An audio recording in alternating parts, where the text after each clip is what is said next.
to the complete ethical hacking course. In this course, we will be covering everything you need to know as an ethical hacker, from theory to the practical examples. We will start with basics first, and the further we go in the course, the more intermediate and advanced stuff we will cover. Knowing theory and practicing different attack methods that we will learn will eventually make you a master in ethical hacking. But wait a second. We just started the course and I'm already talking about being a master in ethical hacking. Let's slow down a little bit.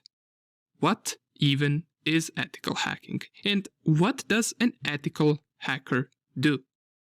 Or you might also wonder, can I get in trouble by doing this? Don't worry. Remember, we are ethical hackers. This means we are hired to hack into a network or a device, or in general, we want to find as many vulnerabilities inside the target system, but not to do bad things. Quite opposite, we want to secure them. An ethical hacker who is hired to find as many vulnerabilities in a certain system is also known as a white hat hacker. Now, I mentioned a word system quite a few times by now. What do I mean by finding vulnerabilities in a system? Well, system can be anything.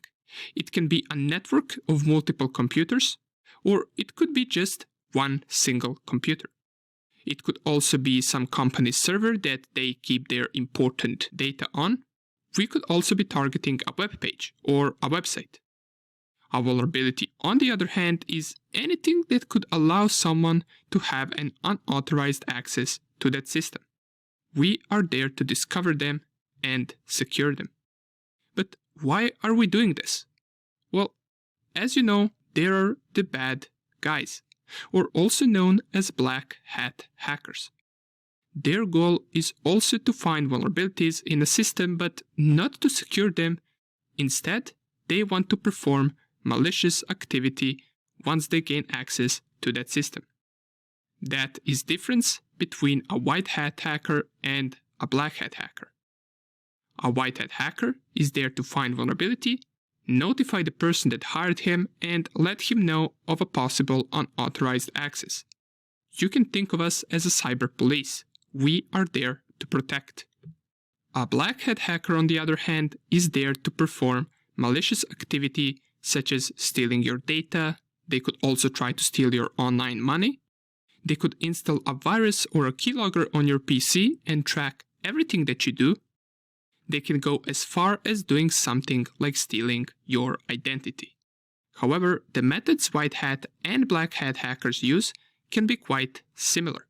The difference is we as white hat hackers must make sure that we have a permission to target a certain system. An example would go like this. We get hired by a certain company. That company could have a website, different networks with computers inside the building where, for example, employees work. It could also have large servers and databases holding important company data. And as we already know, our goal is to make sure that data is secured from cyber attacks, that also employees and their machines are also in a secure network, and that website doesn't have any bugs that could present a threat to that company. How do we do all of this? Well, we do it by attacking the company. We act as a black hat hacker would, but with a different goal. Okay, but here we come to another problem. You might be wondering, well, how am I going to learn this? Or how am I going to practice this? I just said that we need a permission to attack any system, right? Well, don't worry. We will simulate all of these targets with the help of our home devices, and also with the help of virtual machines. It will be exactly the same, just this way you won't be breaking any law while you practice, since the targets that you will attack will be yours. Okay, more about virtual machines later. Right now I want to give you a small challenge. One of the biggest online cyber attacks is something called phishing.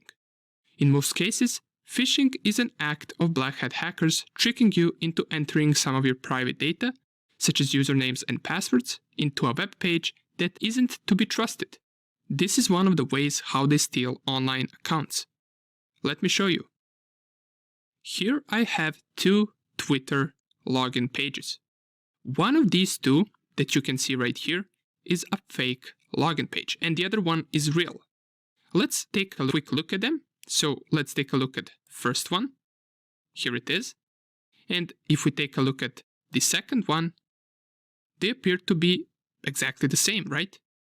Have you figured out which one is real and which one is fake? The first one that we saw is the fake login page, while the second one right here is real one.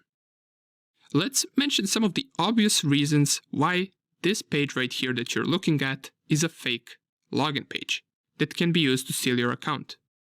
Even though they are identical at first glance, if we take a closer look, we can see it doesn't really have twitter.com as the website name. Instead, we have some random IP address in our search tab, and this is the biggest indication that this page is indeed a fake page and that you shouldn't enter any private information here. The original page should be twitter.com. Another thing we can notice is that next to the website name, on a real page, we have this green lock right here. And this green lock indicates that this is an HTTPS page, or in other words, it is secured, as it says right here, secure connection. Usually phishing websites won't be HTTPS and they won't have this green lock right here. However, this too can be forged in a more advanced phishing attack. And just to compare, our fake login page doesn't have this green lock. If we click right here, it says connection is not secure.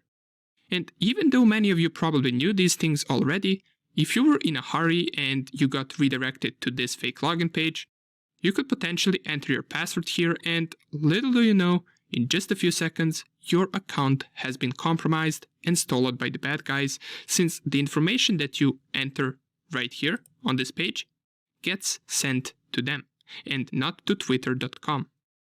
But don't worry if you aren't familiar with these type of attacks. Throughout the course, we will learn not only how to secure ourselves from these attacks and how these attacks work, but also we will learn how to perform the attacks themselves. And by the way, we also have a Discord channel where we answer your questions, so if you haven't already, feel free to come and join us in Discord, since that is where we notify everyone about any new course updates that will come out, and that is also where you can reach out to us in case you run into any problem during the course. Nonetheless, I welcome you once again, and let's get straight into the course.